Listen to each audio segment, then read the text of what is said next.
Hello,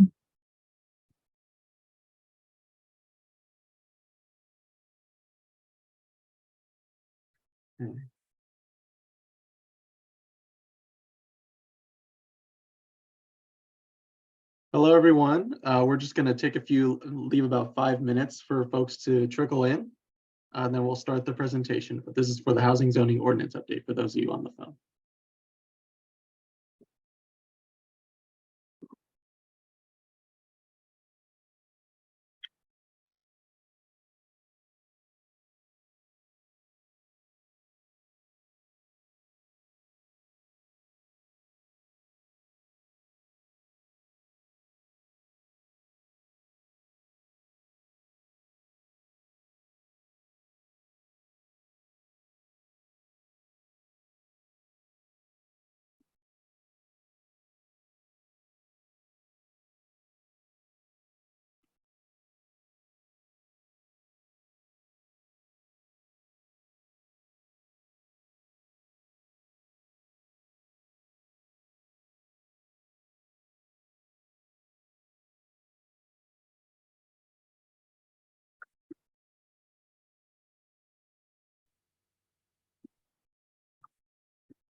Everyone, thank you for joining. If you're just joining us, we're going to give it another 3 minutes, start at 6:05, just give enough time for folks to trickle in.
Hey, everyone, we're just going to give it 1 more minute before we get started.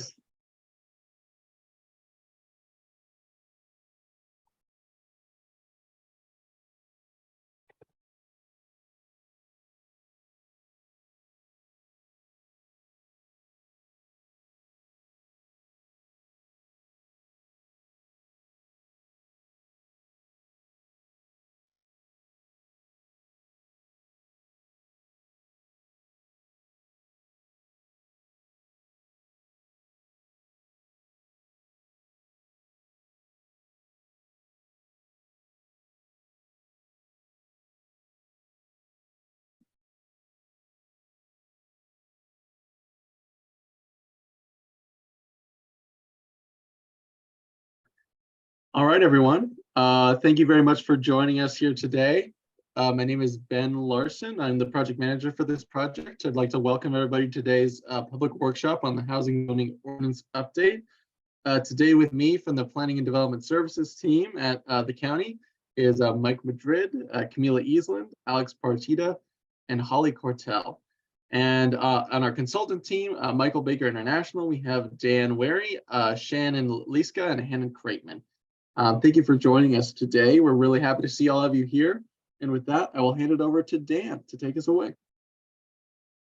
Great. Thank you, Ben. Good evening, everybody. I just wanted to start off with a brief welcome and introduction and introduce the purpose of the meeting. So the purpose of tonight's meeting is to provide an overview of the new housing laws that have been adopted by the state and that require updates to the county's development process, primarily our zoning ordinance, which is what we're going to cover tonight. The changes to the county that the county is proposing are those that implement the state housing laws. Also, as part of tonight, we'll review feedback already received through the prior engagement process, and then give you an opportunity to discuss and ask questions tonight. So in terms of how to participate tonight, we just want to go through this briefly. So first of all, I want to remind everybody that this webinar is being recorded. You should have got that message when you joined on. Benefit is that people will be able to review this again later. So for this evening, we're capturing your input in a couple of different ways. The primary method of input today is to submit your questions through the Q&A box in the bottom of your Zoom tab. So if you don't see it, highlight your cursor over there, it'll pop up. Use the Q&A box and you can type in your questions. We'll do our best to answer as many questions as possible throughout the meeting. And we do have a pretty good group tonight. We're up to about 19 attendees so far.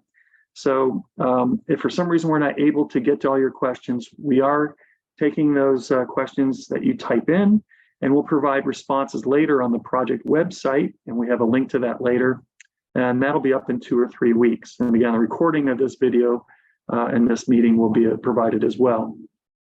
As I mentioned, toward the end of the meeting, we'll have plenty of time to answer hopefully all of your questions. In terms of the ground rules for the meeting, we want to note that everybody's encouraged to participate, and we'd like to request that everyone please be respectful and keep your comments and questions relatively brief. That way we have time to get to everybody. So again, quick, this slide is just showing again where that Q&A bar is on the bottom of your page. You see it there circled in yellow. It's the Q&A box. If you have any logistical issues, just technical support, you're having trouble finding the Q&A or linking, you can use the chat box. But for all the questions and comments, please use the Q&A. That's what we're going to be monitoring throughout the meeting.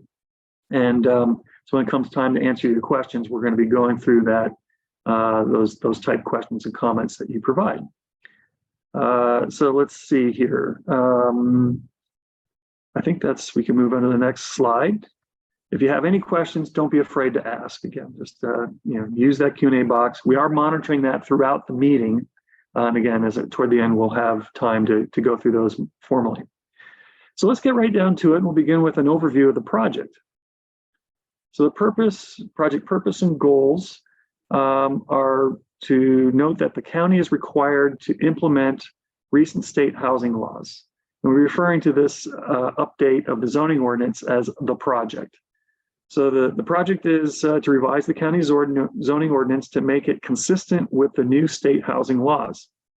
There are about 21 of these adopted over the last few years that we're specifically addressing. I should note here the county is already complying with these new state housing laws that are in effect. And this process formalizes the alignment of the county code with state law. So we're codifying those requirements, but we're already meeting and implementing those. And the codification really is meant to reduce confusion at the permit desk for both applicants and staff and provide clarity about the development rules. So it's all there and clear. In addition, the project will also help implement the county's recently adopted housing elements. So in terms of the county zoning ordinance itself, again, these are all updates to reflect the recent requirements from state law. So the county ordinance includes the regulations that apply to all new development. The purpose of the ordinance is to serve the public health, safety, and general welfare of county residents. It describes specific standards that apply to different uses, such as housing, commercial retail development, industrial development. It also implements land uses established in the county's general plan. So If you have any experience with zoning or permits, a lot of that is coming right out of our zoning ordinance. So topics for the revision tonight include several things. As I mentioned, there's 21 new bills that have been passed since 2018 and through 2022. We'll be addressing those. I will note that this set of amendments to the zoning ordinance doesn't cover every housing bill. There was over 120 in the last few years. So this is a specific batch here. For example, it does not include Senate Bill 935, 6, and Assembly Bill 2011. These are being considered as separate projects and efforts independent of this one. The majority of these bills went into effect on January 1st of this year are not covered in these changes, and these will be covered under subsequent revisions. We should note that these bills not included in the project are being implemented using the criteria in state law as they go into effect. The bills were organized in the following three topic areas. The first is housing production, which includes development standards of accessory dwelling units or ADUs to make them easier to build in more places. It also includes changes to regulations that allow for the creation of small single family homes. Second, the update includes changes to affordable housing development, which includes updates relating to use of religious institutional facilities for housing, mixed income housing development standards, and updating the density bonus provisions. And finally, the updates cover homeless housing, which covers low barrier navigation centers or LBNCs, emergency shelters, and supportive housing. We'll go each of the following three topics and the specific state requirements as they apply each to the county. So now I'm going to hand off to Shannon, and she's going to go into more detail. All right, thanks, Dan. So we'll first take a deeper dive into changes related to housing production. Specifically, changes relate to larger goals of incentivizing missing middle housing, such as townhomes. They also provide opportunities for infill development. Required changes here fall under three categories. The first is small lot subdivisions. A small lot subdivision allows for single family homes on small lots in certain multifamily areas. They are fee simple, which means that the owner of the house also owns the land the home sits on. Changes here also include relate to small housing developments utilizing floor area ratio and accessory dwelling units. So first we'll discuss small lot subdivisions. State law establishes specific requirements that must be met for small lot subdivision projects. The requirements for small home lot developments were added to the zoning ordinance. Requirements in state law include that the lot is zoned for multifamily and the project meets the density of the multifamily zone, that the parcel is no larger than 5 acres and is substantially surrounded by qualified urban uses as defined by the state of California, and that each single family unit has a total area of floor space up to 1,750 square feet. It is important to note that the subdivision would also be subject to other minimum requirements in the zoning ordinance, such as height and setbacks from the lot line. Additionally, the law prohibits a small home development on a housing element site identified for low or very low income households. In recent years, the state legislature has found success in facilitating the development of small-scale housing. Building upon this work, the state now sets a minimum standard for floor area ratio, or FAR, for multifamily zones that use FAR. FAR is defined as the ratio of a building's total floor area in relation to the size of the lot the building sits on. Essentially, FAR is how much floor area can be on a lot. The floor area can be in a number of different configurations. The graphic on this slide shows how FAR works. For example, with an FAR of 1, you can build a 1-floor building and occupy the entire lot, as shown in the left image on the graphic. Or you can build 2 stories that occupy half of the lot, or even 4 stories that occupy 1/4 of the lot. Each of the 3 images shown on the slide all have a floor area ratio of 1 and the same floor area, even though they are different building configurations. New state law establishes a minimum FAR for residential projects that are between 3 and 10 units. For 3 to 7 unit projects, the minimum FAR is 1, And for projects that are 8 to 10 units, the minimum FAR is 1.25. Qualifying projects cannot be denied based on non-compliance with the minimum lot size. The county does not typically subject residential uses to FAR limits, so the law here and the changes are only relevant to a number of mixed use and commercially designated parcels that allow for multifamily and include an already established FAR standard. Next, we'll discuss changes regarding accessory dwelling units, or ADUs, and I'll begin with a quick overview of ADUs. An ADU is an attached or detached residential dwelling unit that provides complete independent living facilities and is located on a lot with a proposed or existing primary residence. ADUs are often also referred to as granny flats, in-law or mother-in-law units, secondary dwelling units, garage conversions, or carriage houses. The state has identified ADUs as a valuable source of housing since they can help provide lower cost housing in existing neighborhoods. ADUs are a source of housing that is more naturally affordable and can provide owners with flexibility and a source of rental income on their property. Every year, new regulations to facilitate the development of ADUs are adopted by the state. Since the county's last update to the zoning ordinance in 2019, several new ADU regulations have been adopted and must now be incorporated into the zoning ordinance. So we'll go over those specific changes in a moment, but it's also worth mentioning here that staff took this opportunity to complete a comprehensive revision of the ADU ordinance. So the ADU ordinance was reformatted and reorganized to make the development regulations more user-friendly. The ordinance was restructured to have a more logical flow and order of the various requirements to make it easier for applicants to understand the permitting process. It's important to note that the county's already complying.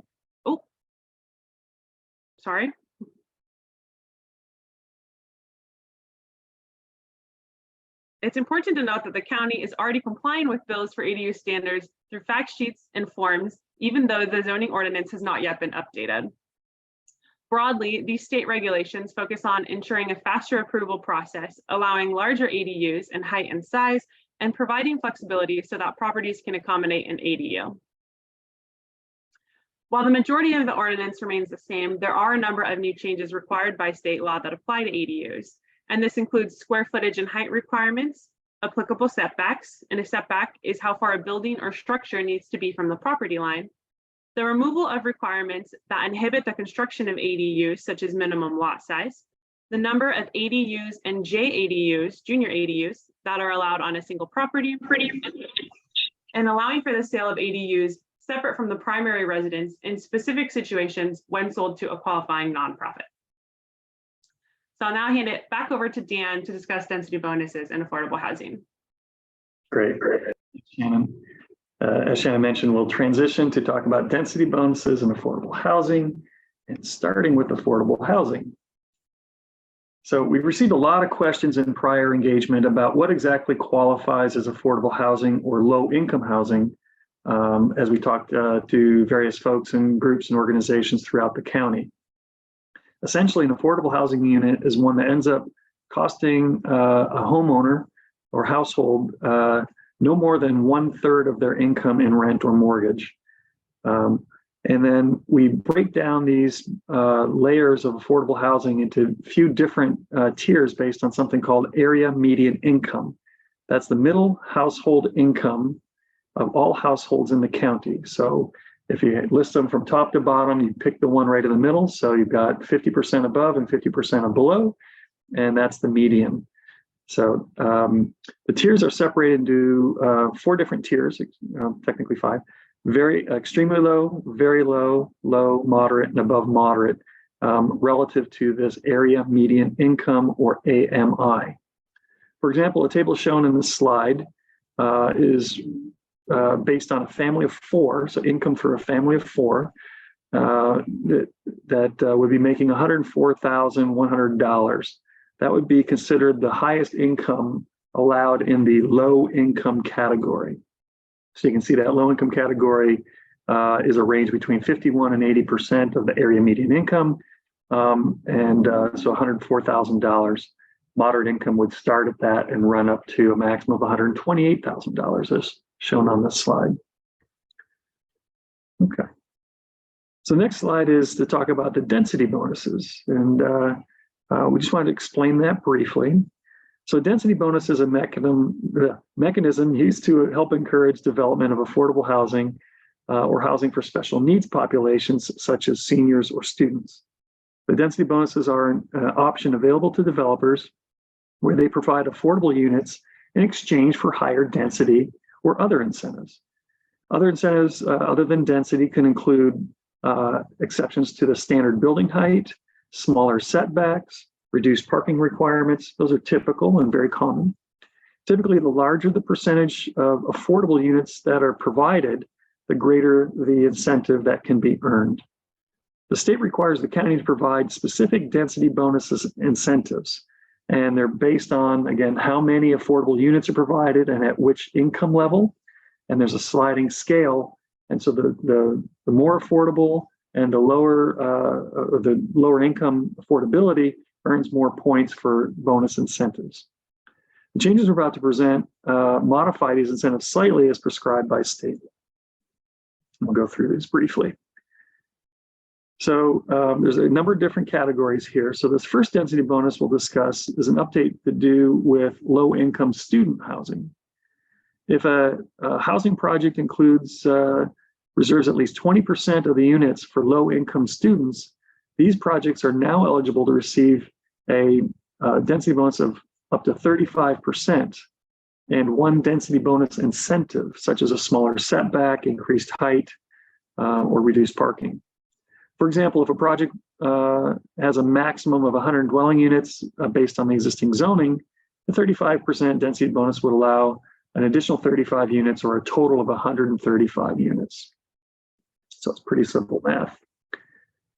The next one here we have is the maximum density bonus. So there have been changes to the maximum density bonus.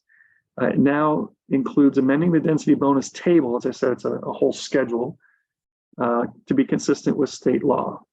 And this consists of adding a bonus for 100% affordable housing developments, and then also increasing the maximum density bonus from a maximum of 35% to 50% for qualifying projects.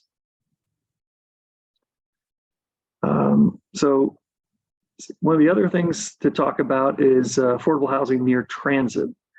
So as I mentioned, changes are required for 100% affordable housing projects that are located in VMT efficient areas. And VMT stands for vehicle miles traveled. It's a unit of measurement used to count the daily miles traveled in a motor vehicle per capita, per person.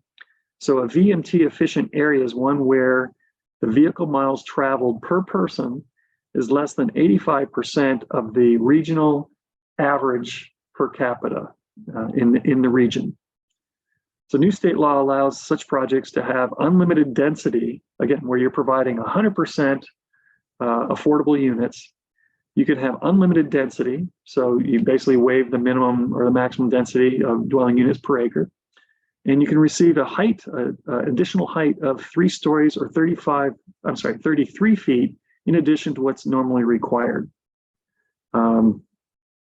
The map that's on this here is slightly hard to read, but it shows the application of these areas. So there's a blue dot in there, and that one blue dot shows the area within a half mile of major transit stations, and that's where this is applicable. And the purple areas are the VMT efficient areas where this is applicable. And these include portions of Fallbrook, several county islands near the cities of Vista, Escondido, San Marcos, includes the Casa de Oro area in Valle de Oro, and an area down near National City. And that blue dot is the near the Sprinter station, the Buena Creek Sprinter train station up in the San Marcos area.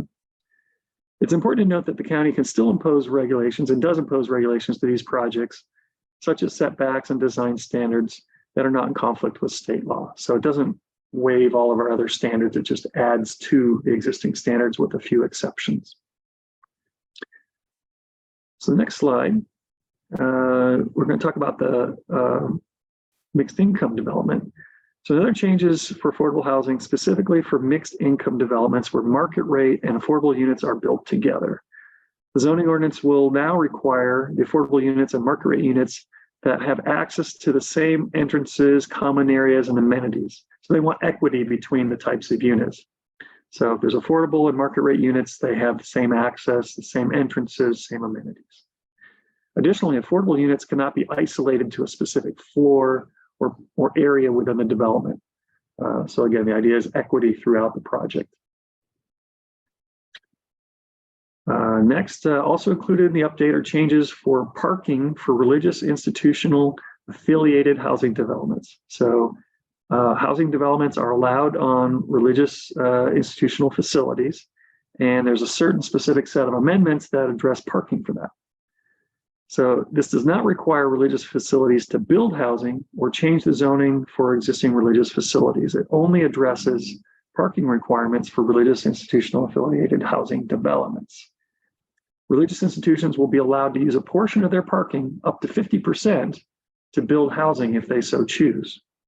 Essentially, the code is being modified to allow some of the space currently occupied by parking spots for religious institutions to build housing. Remaining religious parking spaces or religious facility parking spaces can also be counted to meet the parking requirements for any housing that is built. So that's a strong incentive to build housing on religious facilities. Okay, so finally in our list of affordable housing changes is the required replacement of affordable housing that may be demolished in any sort of project. So if any affordable housing is demolished to build new housing or any other development, that housing must be replaced in the new development. So there's effectively a no net loss of existing affordable housing units. The newly built affordable housing must be provided at the same affordability levels as the unit lost in demolition. And that gets back to those levels that we talked about: extremely low, very low, low, moderate, or above moderate. Really not above moderate, but moderate to lower. Okay, and now I'll hand it back off to Shannon. All right, thanks, Dan. So we'll now talk about the development of homeless housing. So in order to address the homeless crisis, the state has focused on adopting new laws to facilitate the development of housing for the homeless population.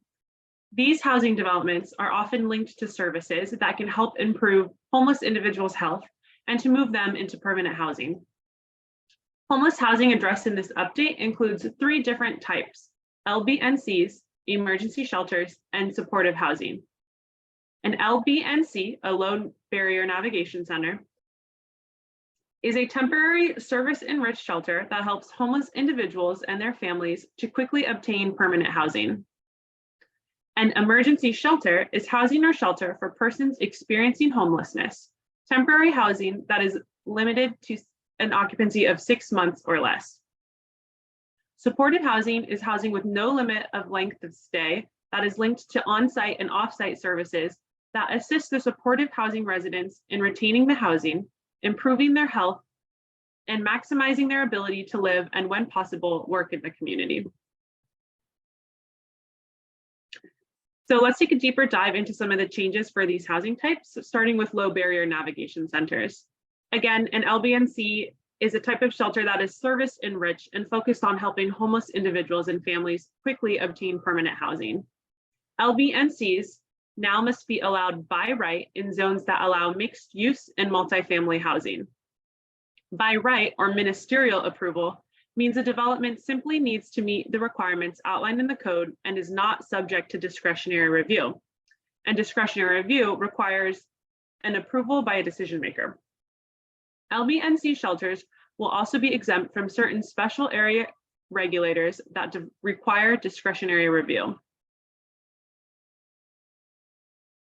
Similar changes were made to update the zoning ordinance regarding emergency shelters.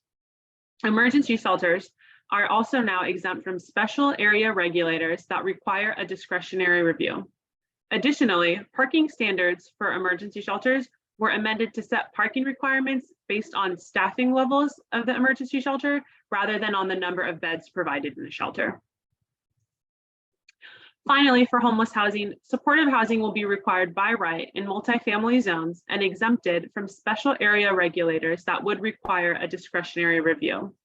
And language was added to the ordinance to ensure that supportive housing meets the requirements outlined by the state of California, and that supportive housing projects that do meet the state definition are reviewed and processed ministerially pursuant to state law. So that wraps up the summary of the changes in the zoning ordinance update. And before we begin our Q&A, we're going to briefly cover the schedule and some of the community input we've already received. So this slide shows the timeline for the zoning ordinance update. Today is the third outreach event for this project, and you can still provide your comments until Monday when the public review period closes. The project and feedback we've received will then be presented to the Planning Commission next Friday, the 17th, and to the Board of Supervisors in spring 2023.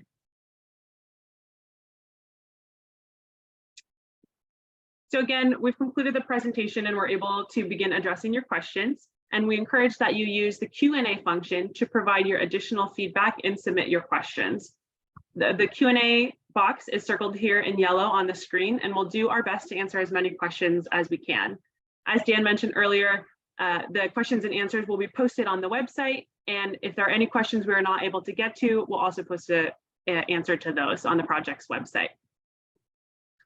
So before we get into some of the questions we've received, we wanted to provide a quick review of some of the questions that we've received during other outreach events for this project.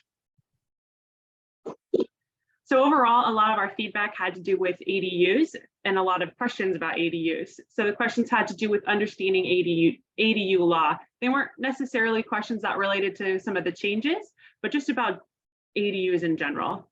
For instance, we had a lot of feedback that asked for clarification on where ADUs can be built on specific lots, how they differed from a duplex, and the development process, such as applicable fees and parking requirements. So general information on ADUs can be found both in the draft ordinance and on the county website. ADUs can be built on single-family lots and now on multifamily parcels as well. Feedback also included a suggestion of going beyond state law requirements and allowing additional ADUs per lot, which is something the county can evaluate based on the success of these proposed amendments. Comments also asked the county to consider the infrastructure impact of ADUs, and we wanted to note here that applicable building and environmental regulations still apply to ADU development. We also received feedback regarding affordable housing, mostly related to the importance of incentivizing affordable housing, including asking what incentives are available to developers. So incentives do include the density bonus we discussed tonight and concessions, such as setbacks, parking, and height requirements. These are included in the updates here to the density bonus section of the ordinance. Staff received feedback on the importance of providing housing for very low and extremely low income households, including supportive and emergency housing.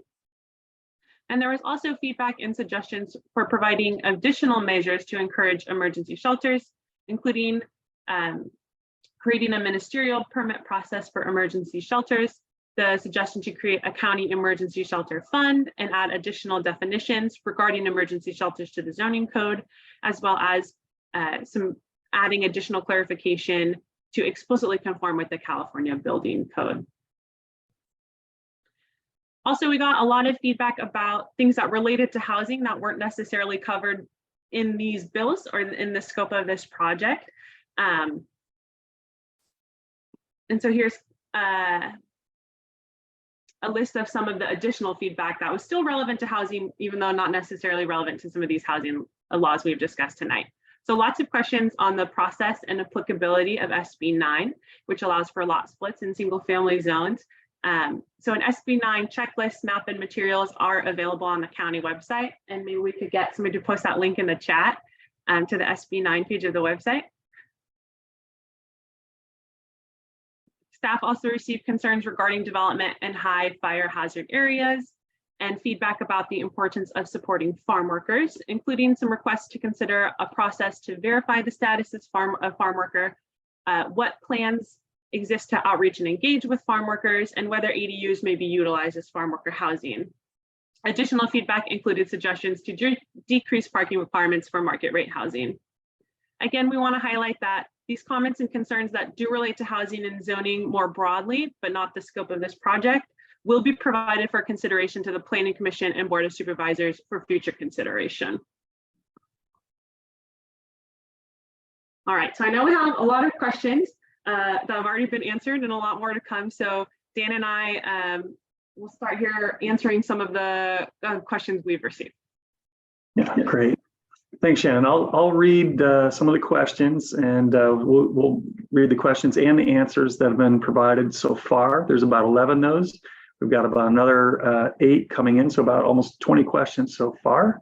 Thank you very much, and here we go.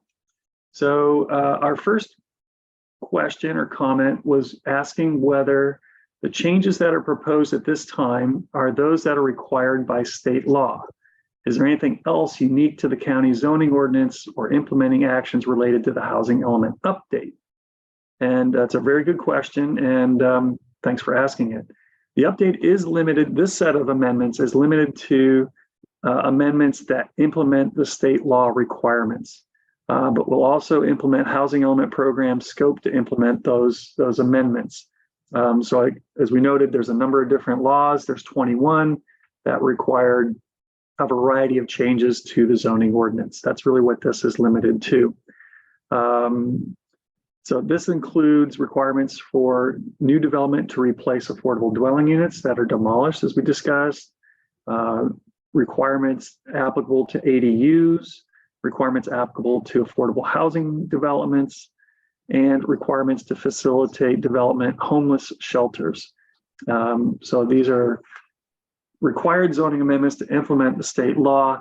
Some of these also are specifically referencing, or those amendments would also be consistent with the housing element programs that talk about making required amendments.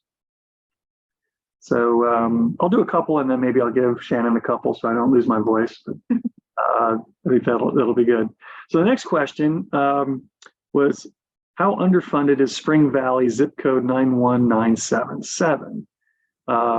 So the project is an update to the zoning ordinance to align with new state laws regarding a variety of different housing topics. The updates will affect land in unincorporated areas of the county, not really Spring Valley. So the next question, can small lot subdivisions be processed on standard single family subdivisions under the zoning ordinance in order to achieve the permitted general plan density?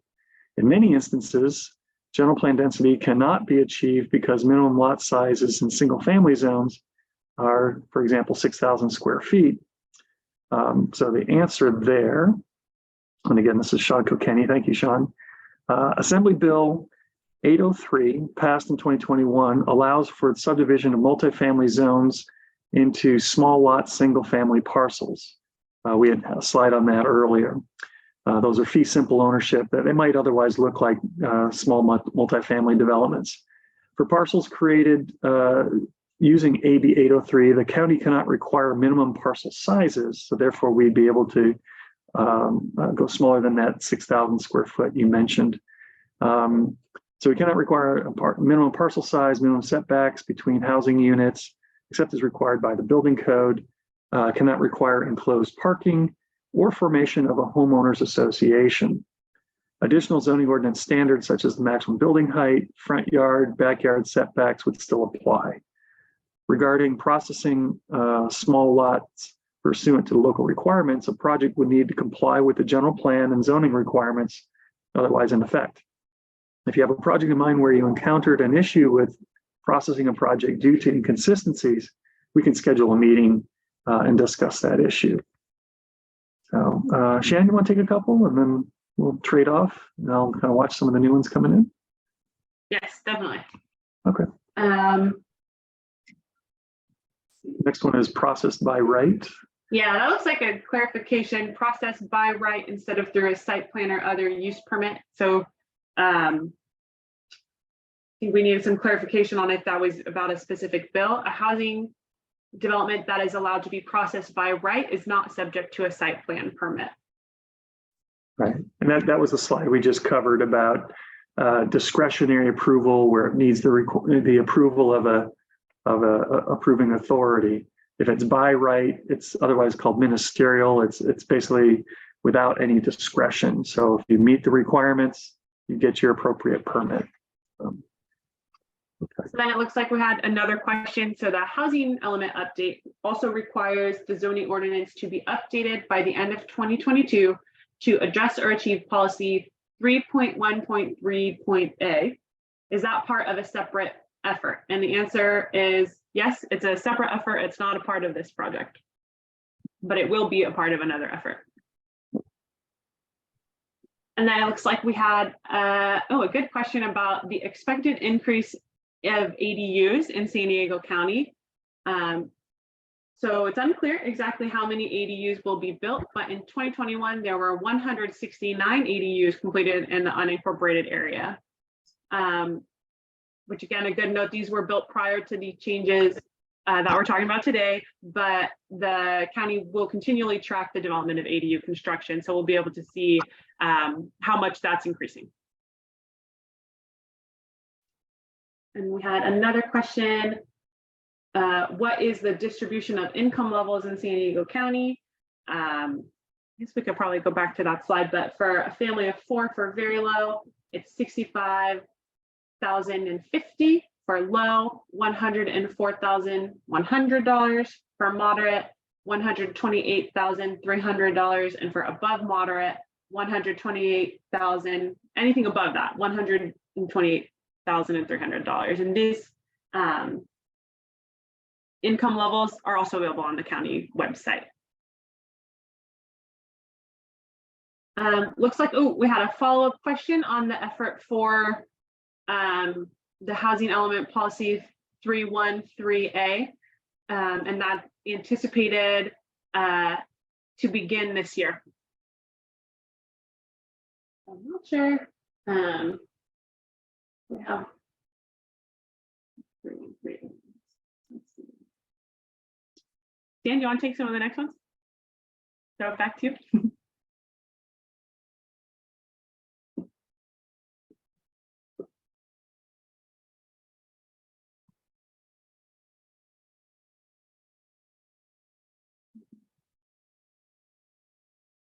Let's see. I'm not able to hear you, Dan. Sorry, I had myself on. I was trying not to make noise while you were speaking. So Sean Kilkenny has another question. And he asks, do any of the proposed changes under density bonus go beyond state law or just meet the state law requirements? For example, are we providing even lower parking standards or additional incentives or concessions? And the answer is the density bonus changes are specifically related to the density bonus schedule. For example, it increases the kind of minimum maximum density from 35% to 50% for qualifying projects, and additional changes for additional density for 100% affordable housing projects, as we talked about earlier. I just want to point out that the ordinance currently provides one additional incentive beyond state law. For instance, the county density bonus program provides for 2 incentives for projects that provide at least 5% of the units for very low income, and that will get you up to 50%, or very low income are households that can earn less than 50% of the AMI, or area median income. It also provides for 2 incentives for 10% of units for low income, which is 80% of the AMI, or 10% of the units for moderate income up to 120% of AMI. So you see that there's a sliding scale there based on the affordability and the number of units provided. Under state law, these projects would only be eligible to receive 1 incentive as opposed to the 2 provided by the county. So the next one, let's see. This isn't really. I think there's a thank you, Sean. Let's see. I'm trying to get the question here. It's a little different. So there's a program option project to receive direction from the board on small lot subdivisions, and we just note that there's in the comments or in the response links. There's a link to that project. This is regarding your question on small lot subdivisions. So a link has been provided. And so somebody asked a question, where may I direct my question? Perhaps a future meeting that may cover the subject. I'm unclear as the subject of your question. Could you clarify what information you're looking for? So again, there's some discussions going back and forth here. So the next question we have is, how are property tax affected or taxes affected by ADUs? It's a good question. The property would be reassessed after the construction of the ADU. This is considered a home improvement. So like any development you do, whether it's an ADU, that changes your assessment of the property. You change the value of your property and that will be reassessed. I'll do a couple more and then maybe I'll hand off to Shannon. So another question is, are permit fees currently being waived? Oh, I'm sorry, this one said it's been answered live. I don't remember if this was answered live or not. Are permit fees currently being waived for ADU permits for existing non-permitted ADUs, such as garage conversions to granny flats in unincorporated parts of the county? So let's see, while we're working through these, and again, thank you everybody for your comments. We're getting through them as fast as we can. I think we've got to about 18 so far. It looks like we still have a few more. And I'm just going to take a quick break and note that there will be another opportunity to talk about this at our next community workshop, or actually be the public hearing a week from tomorrow on the 17th, correct? And then that's for the Planning Commission to hear and adjudicate on this and make recommendations to the Board of Supervisors. And then is tentatively scheduled to go to the supervisors for their public hearing and hopeful adoption, so we can implement these amendments as soon as possible. And that would be in the spring, hopefully in March. Let's see, so do we have any more questions that we can answer? I can jump back in, Dan. Looks like Okay, there's more answer ones in there. One that's kind of been answered live, but yeah, there's the next one I think is from Cooney Stearns. Yeah, so are ADUs allowed in floodplains such as Ocean Beach? There is a restriction in converting the existing garage. Has there been a relaxing of those older rules? So Camila answered, we have a program to waive permit fees for construction of new ADUs. And you can contact Camila to share information about this program. And if permits to bring an unpermitted unit up to code would qualify for the program. I think that also might answer the one that was answered live of if permit fees are currently being waived for existing non-permitted ADUs.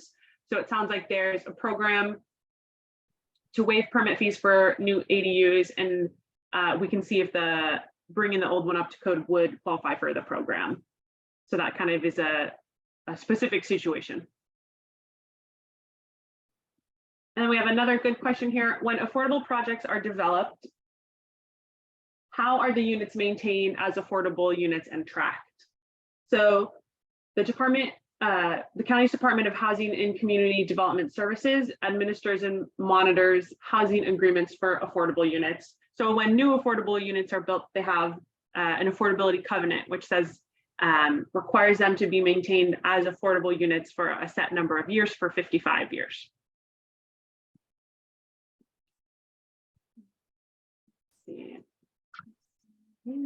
Shannon, there was one that just got answered that came in before, just a more complicated question from Sean Kilkenny. I'll do that one if you want. Sure. Says there's so many different things happening relative to housing, zoning, land use, and related issues at this time.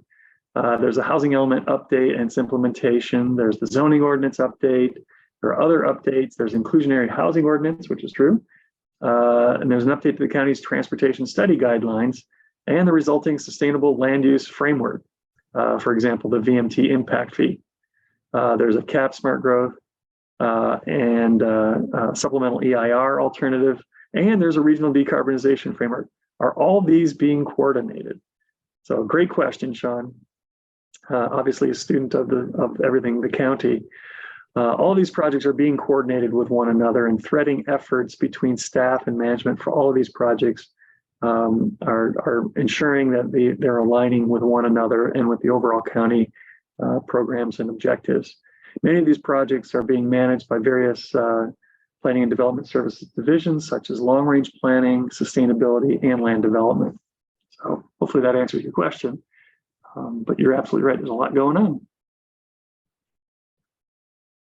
Did we get to Mary's question? We did, yeah. Oh, you did. Okay, great. Let's make sure we don't miss anybody. I want to do Rosina Lizarraga's. Yeah, so question is, or comment here, there was a homeless educational program adopted by National City Council last year, close to a school and a preschool center. Parents and other residents were perceiving this program as a treat more than a service. Please outreach to them on a clear way that people around this benefit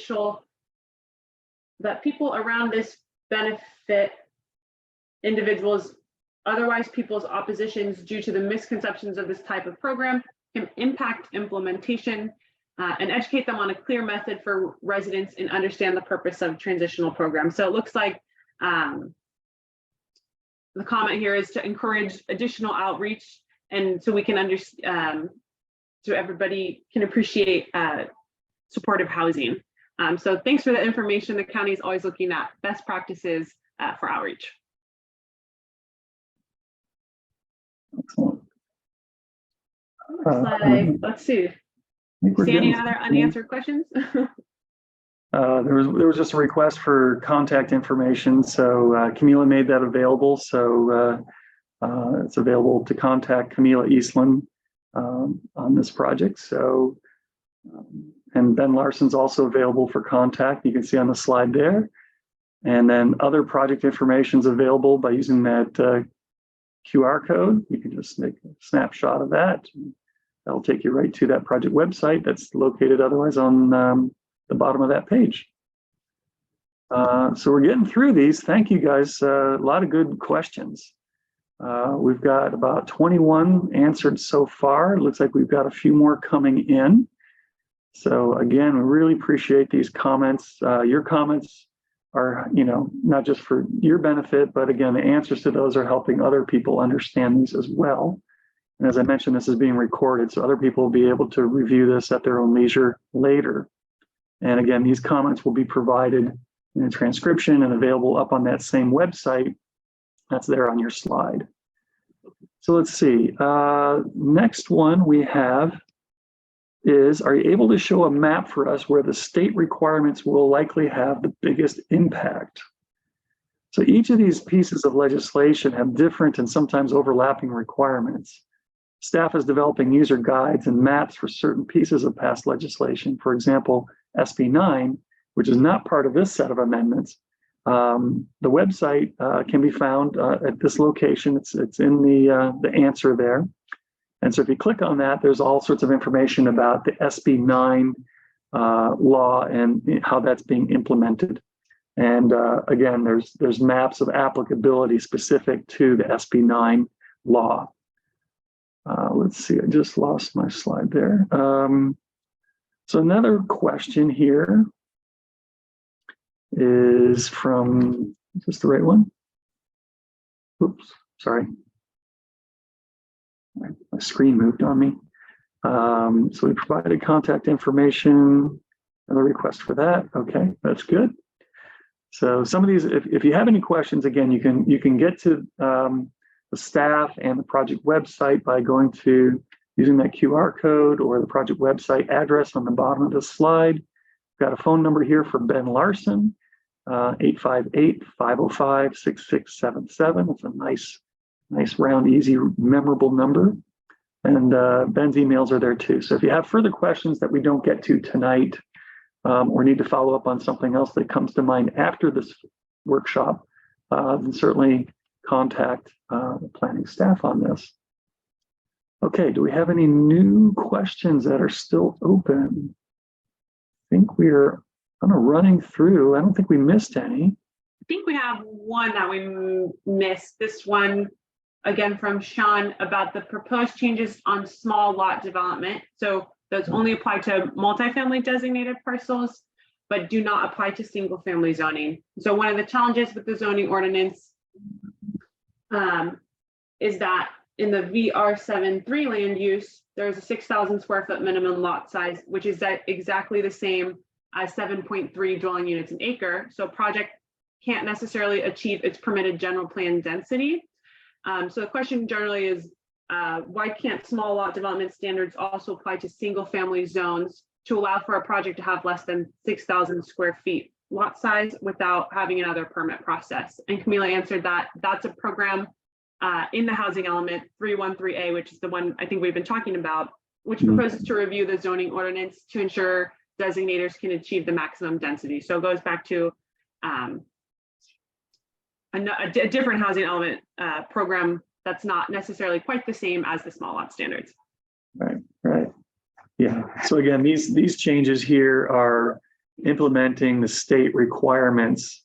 Those other programs are things that were identified in the housing element. For example, there's quite a few programs there to make sure, consistent with Mr. Kilkenny's comment there, that we're able to achieve the permitted densities. So those have been identified as separate programs that are being implemented, and I believe a lot of those are in the works already. Let's see, we're almost. And it looks like we had another one, Dan. I'm going to jump back in. Okay.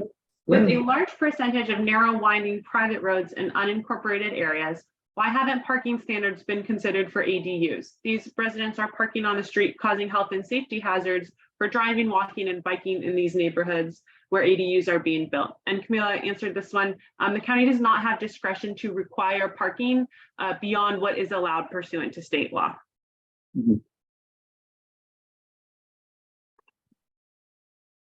A lot of good questions here. No, these are great questions. Yeah, these are really good. Okay. Let's see, we're just waiting for a couple more to come in.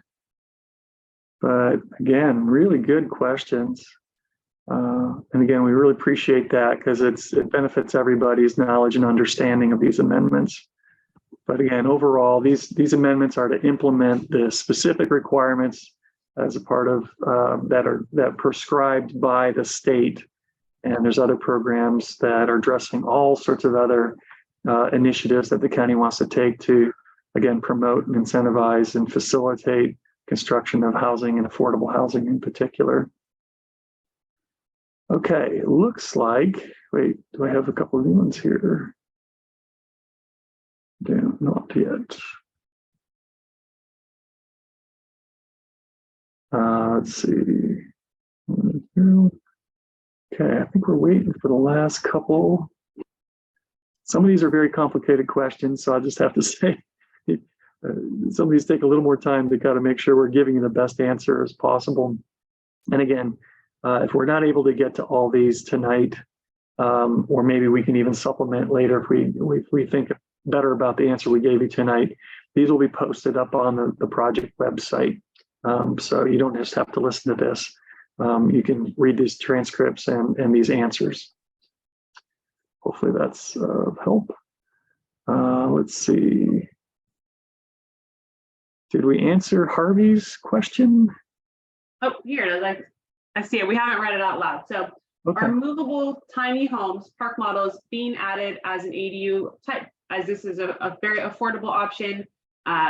The state HCD, Housing and Community Development Department, willingly accepts them as a housing type, and they can count towards the regional housing needs allocation, and provided a number of cities and jurisdictions where tiny friendly ordinances have been adopted.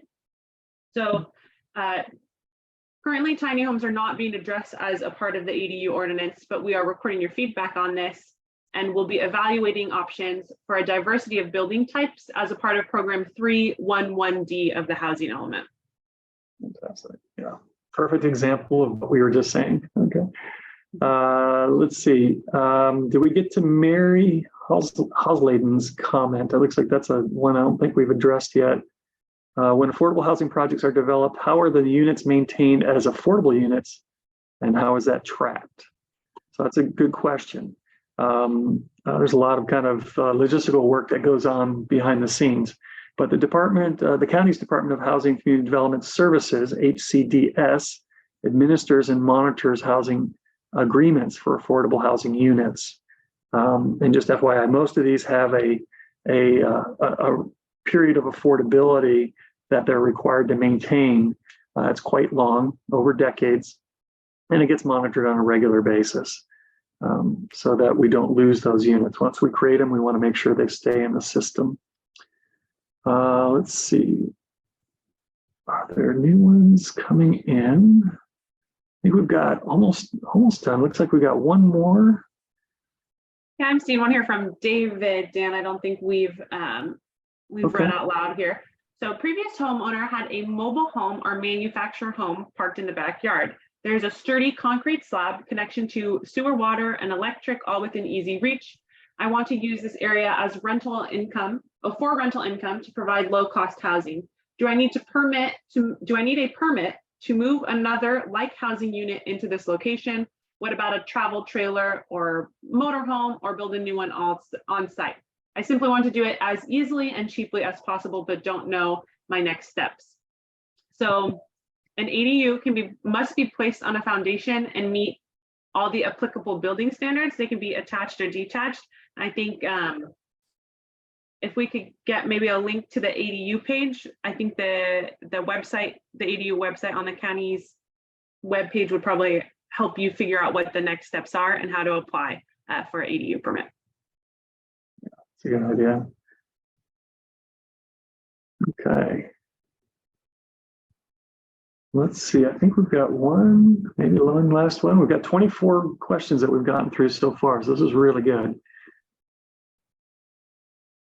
Looks like we're working on a question from Stephanie Baxter, and looks like it's got about 6 parts to it. So bear with us for a moment, Stephanie, while we get to you. I can start trying to answer some of the questions, and I think Ben can help answer some of them as well. So one of the questions was about oversight plan for AB 2162. So those are the ones that would require a percentage of supportive housing. So that would work by a deed restriction. So those would be affordable housing. There would be a requirement of an amount of affordable housing that would need to be provided as part of the development, and that would be recorded as part of the deed in the title of that property. So that's how we enforce or make sure those remain affordable. Let me see. And then Ben, I think there was a question about increase in height related to AB 1763, which is the bill that allows for 100%. Sorry. That's right. Yeah. Go ahead. That allows for projects that are 100% affordable housing to add additional stories. So it's an additional 3 stories or 33 feet. That's correct. Yes. So it is an additional 3 story, 33 feet, but only if the project is 100% affordable housing, and if it's in a VMT efficient area, or an area near a major transit stop, which in the unincorporated area is in Buena Creek, is the only major transit stop in the unincorporated area. And actually we could, Dan or Shannon, maybe we could go back to that map that shows the VMT efficient areas. Yeah, they're relatively limited. They're pretty small little areas on that map. And that was the map with the purple spots. There you go. Yeah, again, so these are the areas basically that this would apply. And again, only if you're building 100% affordable housing could you get that qualified for that particular density bonus. So it's pretty small area. Let's see here. So SB 13, this is another question. SB 13 removes replacement parking spaces for garage/carport conversions if within half a mile public transit is not developed in the unincorporated areas. Most residents in the unincorporated areas have cars. Where are these residents going to park? There's still, I guess there's, again, this is only near major transits or near public transit, basically. So and I don't know if Camila, if you want to add on to that at all, in terms of, again, there's still other, parking requirements that folks still have to qualify for. They still have to make sure that they meet all, relevant development regulations as well. Yeah, I would agree with that. It really depends of where you are, if that like not requiring parking, or if it is 100% affordable housing. But if it's not a major transit stop, then you have to provide parking, but it's just not a garage parking. It can be like a driveway parking. Yeah.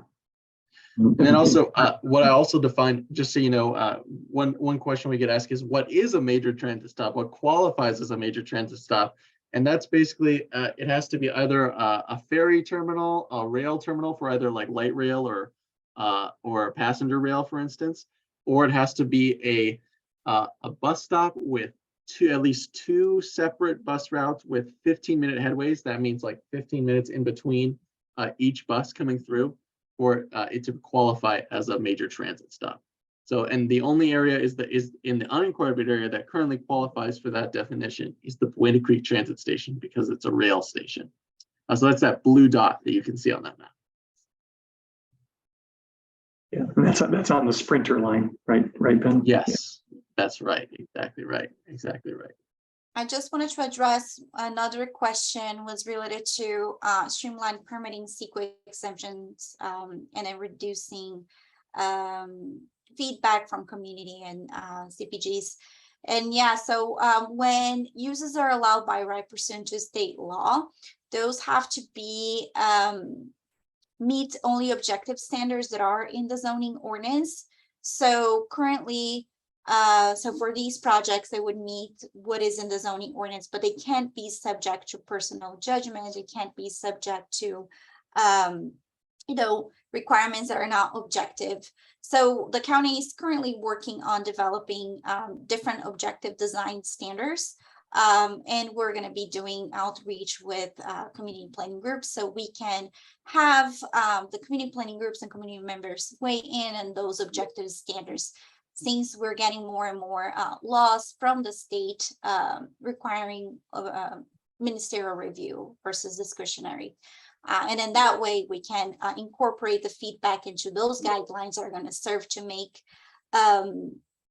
more clear of a process for these developments that are going to be processed by right. Awesome. And then regarding, I think there was a question about laws protecting single family homes. I don't know if there's any specific laws protecting single family homes, but there are laws, for example, AB 803, that allows for, some multifamily sites to be developed with small single family homes. And this is really something like townhomes or small lot single family homes that can help with middle income housing. So that's one of the bills that we are addressing as part of this project as well.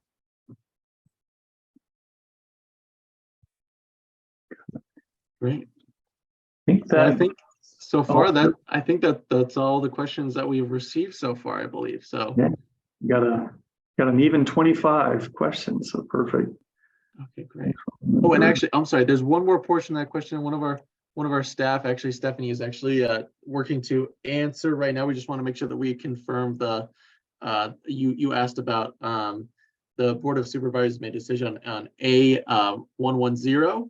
That's the allowed, you're wondering about the allowed usage of illegal drugs at taxpayer-funded housing. And we're sorry, we're just working through that. We're trying to confirm what the board position took on that particular question. We want to make sure we get a clear answer to you right now.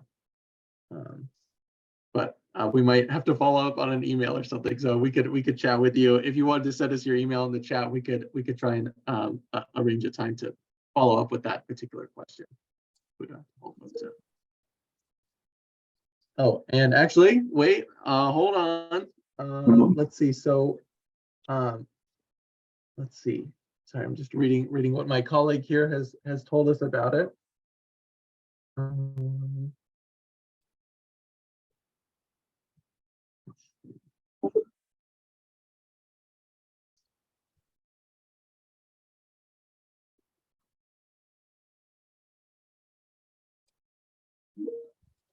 So the board voted to retire the policy, is what they decided to do. And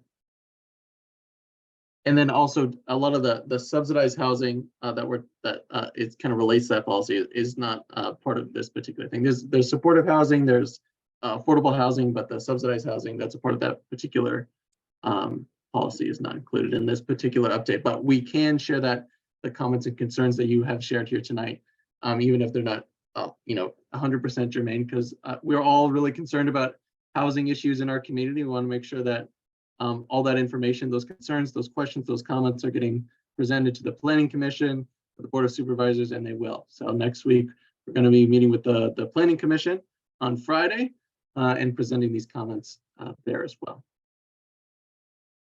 And with that, I think I just wanted to add one question. ahead. Sorry, Yeah, there yeah, was yeah. a question about ADUs being not allowed in floodplains and restriction on existing garages, and then whether or not those rules still apply. About the floodplains, we will have to confirm in terms of if the property, if there is hazards in terms of placing the ADU on that property, how it would work. But related to existing garages and converting them into ADUs, that's something that is in state law and it's allowed. And you don't need to replace the parking. And this is also part of this update. And I apologize, I had I provided a different answer to that question because I was answering to a different question. It was a mistake. But I just wanted to make sure I addressed the question right now. Thank you, Camila. Thank you so much. Okay. Well, Dan, I think with that, I think we can wrap this up. Thank you everybody for attending. Thank you for coming to share your thoughts, your feedback, your questions. All very much valued. All will be, again, brought to the Planning Commission and the board, recorded here tonight. This video will also be posted online, as Dan was mentioning earlier. So again, thank you all for coming, and please feel free to follow up with Camila or I with any questions that you might have from tonight. And with that, we'll looking forward to hear from you soon. Thanks, everyone. Great.